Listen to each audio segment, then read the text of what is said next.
नमस्कार मंडळी, बऱ्याच ना बरेच राहा बाबांनो. मंडळीने थोडंसं आवाज बसलो हा, सांभाळून घ्यावा. मंडळीने तुमका माहितीच असा की आमचा ग्रामदैवत मिठभाव रामेश्वर त्याचा 300 वर्षानंतर वार्षिक चालू झालेला असा. तर आज अष्टमी निमित्त मंदिरात हरिनाम सप्ताह, त्याच्यात आमचं पारवा 1 तासाचो. त्याच्यासाठी आमका जावचा होता. या पावसान तर काय हैराणच करून सोडल्या ना. त्याच्यात गाडी इली, गाडी सामान वगैरे भरलो आणि निघालो.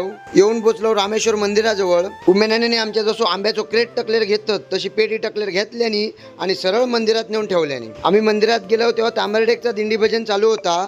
म्हटलं पहिला आधी दर्शन घेऊया. दर्शन वगैरे घेऊन झाला आणि लगेचच आमच्या दिंडी भजनाक सुरुवात झाली.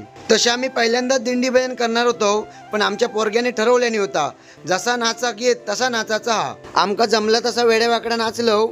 आमच्या भजन मंडळाचो पारो संपलो आणि लगेचच आमच्या वाडीतल्या दुसऱ्या भजन मंडळाचो पारो चालू झालो. आमच्या सगळ्यांच्या आयुष्यातलो हे पहिलोच क्षण असल्या कारणान सगळे बेधुंद होऊन नाचत होते, तल्लीन होऊन नाचत होते. नंतर ढोल ताशांच्या गजरात कृष्णाच्या बालरूपी मूर्तीचं आगमन करण्यात दिला. नंतर त्या मूर्तीची मंदिरात पूजा झाली. मग ते दर्शन वगैरे घेतलंय आणि थैसून इलंय स्वयंभू कुणकेश्वर मंदिरात. आज कुणकेश्वर ग्रामस्थांचे 2 वाडींचे 2 दिंडे होते. म्हटलं ते बघून येऊया. आम्ही ते पोचलो आणि लगेचच जोगेश्वरी तरुण उत्साही मंडळ खालचीवाडीची दिंडी इली.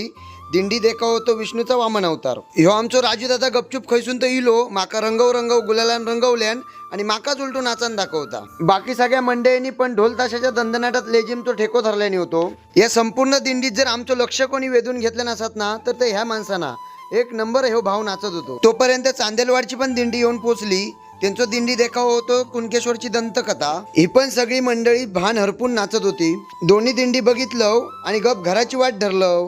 चला, आजच्या व्हिडिओत एवढाच. व्हिडिओ आवडली असेल तर नक्की लाईक करा. बाय.